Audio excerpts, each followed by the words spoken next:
Xalqimiz azaldan tuproqni, suvni, tabiatni muqaddas deb bilgan. Birni keng o'nlik degan dono maqol ham bejiz aytilmagan. Zero yashab turgan joyimizni ozoda saqlab, ona tabiatga mehr va e'tibor bersak, kelajak avlod ham munosib ekologik sharoitda yashaydi. Davlatimiz rahbari tashabbusi bilan asos solingan Yashil makon umummilliy loyihasi ekologik vaziyatni yanada yaxshilash hamda iqlim o'zgarishlariga milliy yechim sifatidagi noyob loyiha bo'ldi. Bu boradagi ishlarga Prezidentimizning respublikada yashillik darajasini yanada oshirish, Yashil makon umummilliy loyihasini izchil amalga oshirish orqali ekologik barqarorlikni ta'minlash chora-tadbirlari to'g'risidagi farmoni bu boradagi ishlarga muhim asos bo'lib xizmat qilmoqda. Ayni kunlarda ushbu loyiha doirasida yurtimizning barcha hududlarida davlat idoralari, korxonalar, ta'lim muassasalari, faol fuqarolar tomonidan turli xildagi mevali va manzarali daraxt va buta ko'chatlarini ekish ishlari jadallik bilan amalga oshirilmoqda.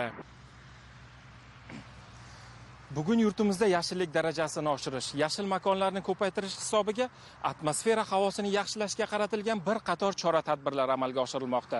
Xususan, davlatimiz rahbarining tashabbusi bilan amaliyotga joriy qilingan Yashil makon umummilliy loyihasi doirasida Transport vazirligi, tizim va sohaviy tashkilotlari vakillari tomonidan Ohangaron tumanida joylashgan mana shu hududda ko'chat ekish tadbirlari amalga oshirildi. A373 Toshkent-Andijon O'ch avtomobil yo'lini Ohangaron tumanidan o'tgan qismida turibmiz. Bu yerda demak Yashil makon umummilliy loyihasi doirasida Transport vazirligiga 25 gektar maydonda transportchilar bog'ini tashkil etish vazifasini o'zimizning oldimizga bir maqsad qilib qo'yganmiz. Bu bog' demak bizga bir kelajak avlodda mana shu atrof muhitni himoya qilish, atmosfera havosiga chiqayotgan zararli gazlarni qisqartirish, qolaversa mana shu yo'l bo'yidan avtomobillarning bevosita o'tish jarayonida yetkazilayotgan zararli bo'lgan zarrachalar miqdorini kamaytirish orqali o'z-o'zidan demak o'sha ekologiyamizni bir barqaror bo'lishiga bir munosib hissamizni qo'shishni maqsad qilganmiz.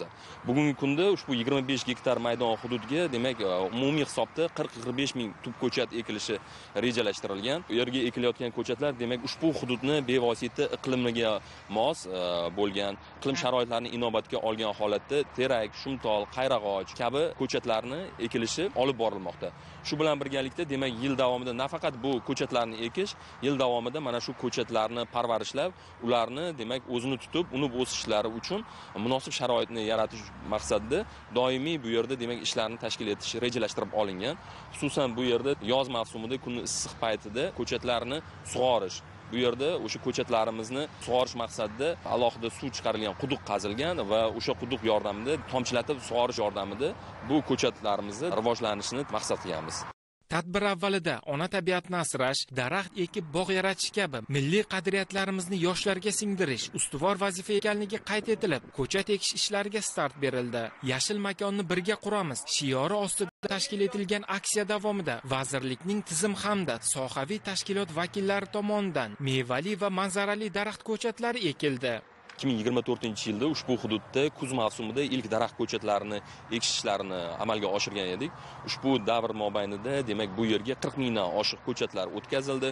Bu ko'chatlarimiz bugungi kunda o'zlarini demak tutib olgan. Bahorgi mavsumda yana ushbu hududda demak 40 mingdan oshiq daraxt ko'chatlarini ekishni o'zimizning oldimizga maqsad qilganmiz.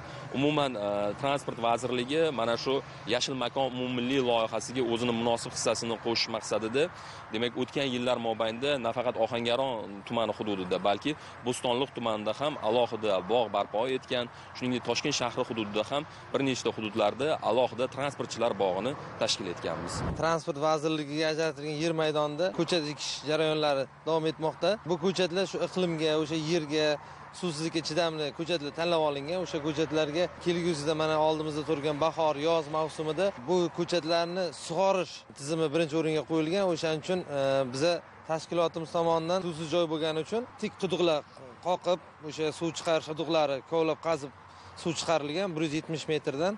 O'sha quduqlar orqali membranaga suv chiqarib, membrana orqali ko'chatlarga zamonaviy tomchilab sug'orish tizimini tashkil qilib o'rnatib berish rejamizda bor.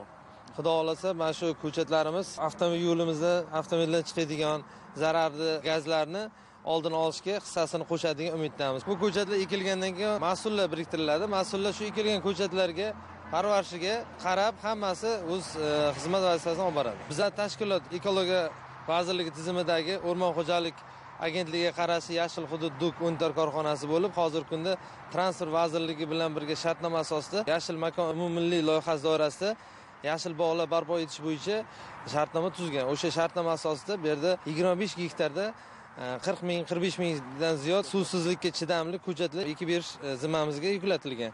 O'sha ko'chatlardan Klion, Yasin, Xayrog'ot ko'chatlari ekiladi. Yashil makon umummilliy loyihasi doirasida yiliga 200 million tub daraxt va buta ko'chatlarni ekish orqali shaharlardagi yashil maydonlarni amaldagi 8% dan 30% ga oshirish, ya'ni so'nggi 5 yilda ushbu ko'rsatkichni 1 milliardga yetkazish reja qilingan.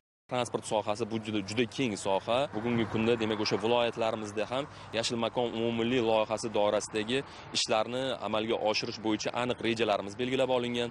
Xususan viloyat transport boshqarmalari, qolaversa tizim hamda sohaviy tashkilotlar, ya'ni Uzbekistan Airports, Uzbekistan Airways aksiyadorlik jamiyatlari, O'zbekiston avtomobil yo'llari qo'mitasi, O'zbekiston temir yo'llari aksiyadorlik jamiyatlari tomonidan hududlarda ham o'zlariga belgilangan demak joylarda, yer maydonlarida bog'larni barpo etish ishlari olib borilyapti. Bir so'z bilan aytganda, butun mamlakatimiz bo'ylab quloch yoygan ushbu ezgu tashabbus atrofimizni yashillikka burkash hamda ekologiya musaffoligini ta'minlashda muhim o'rin tutadi.